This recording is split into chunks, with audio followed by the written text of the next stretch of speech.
This video will review how to modify the code we've provided. More detailed instructions are written within the code itself. I will be describing the parameters I used, but in any of the steps, you can replace the column being read or the feature it's being converted to. These are the musical features you can assign parameters to: timestamp, pitch, volume, note duration, or instrument. First, make a copy of the provided code. The data file has already been imported and interpreted as a table.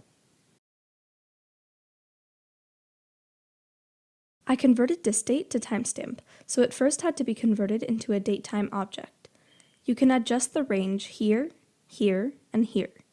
Finally, you can shift the values up or down so the values are all positive. Follow the same process for all parameters. I converted redshift to pitch.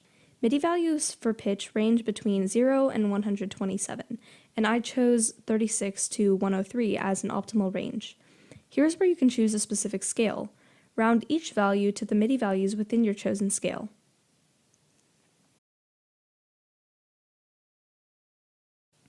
I converted peak mag to volume.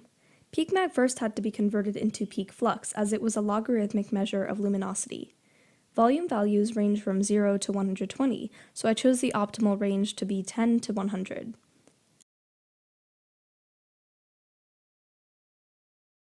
I converted supernova duration to note duration.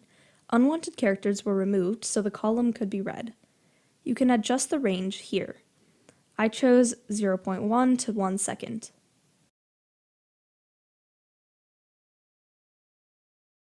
The points were sorted by ascending timestamp and merged with their duration. Here you can filter the table by the parameter that will determine instrument, which was supernova type for me. Finally, the data were converted into a MIDI file and exported, with the separate file exported for each supernova type. If you encounter problems, try troubleshooting or consulting AI softwares. Some values may have to be removed or reformatted for the code to run. Confirm your values using graphs and histograms to ensure you're getting the desired results.